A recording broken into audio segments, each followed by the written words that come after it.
জরুরি পরিষেবাসমূহ কারফিউর আওতামুক্ত থাকবে। এছাড়া সব অভ্যন্তরীণ ও আন্তর্জাতিক ফ্লাইট কারফিউর আওতামুক্ত থাকবে। যাত্রীদের কারফিউ পাসের বিকল্প হিসেবে টিকিট সংগ্রহে রাখতে বলা হয়েছে। বেসামরিক প্রশাসনকে সহায়তা করতে রাজধানী ঢাকা সহ সারা দেশে সেনাবাহিনী মোতায়েন রয়েছে। এদিকে স্বরাষ্ট্রমন্ত্রী আসাদুজ্জামান খান জানিয়েছেন, পরবর্তী নির্দেশ না দেওয়া পর্যন্ত কারফিউ চলবে। তিনি গতকাল আইন শৃঙ্খলা বিষয়ে সাংবাদিকদের একথা জানান। স্বরাষ্ট্রমন্ত্রী বলেন, ঢাকা ও এর আশেপাশের জেলায় কারফিউর সিদ্ধান্ত দেবে স্বরাষ্ট্র মন্ত্রণালয়। 4টি বাদে দেশের বাকি জেলাগুলোতে কারফিউর সিদ্ধান্ত দেবে জেলা প্রশাসন। তিনি বলেন, পরিস্থিতি ঘোলাটেকারীদের খুঁজে বের করা হবে।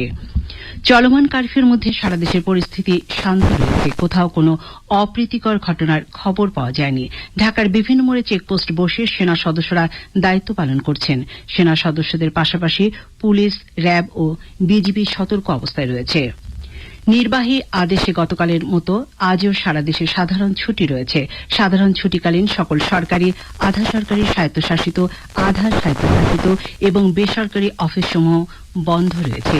এদিকে জনপ্রশাসন ফরহাদ হোসেন জানিয়েছেন, নির্বাহী আদেশে সাধারণ ছুটি আরও 2-1 দিন বাড়ানো হতে পারে। তিনি আজ রাজধানীতে সাংবাদিকদের একথা বলেন।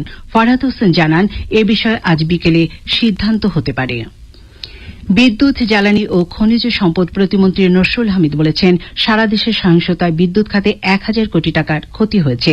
তিনি আজ রাজধানী বিদ্যুৎ ভবনে এক সংবাদ সম্মেলনে একথা বলেন। প্রতিমন্ত্রী বলেন, টঙ্গীতে উপকেন্দ্র ভাঙচুর করা হয়েছে। এছাড়া গাড়ি ভাঙচুর সহ বিদ্যুৎ বিভাগের ব্যাপক ক্ষয়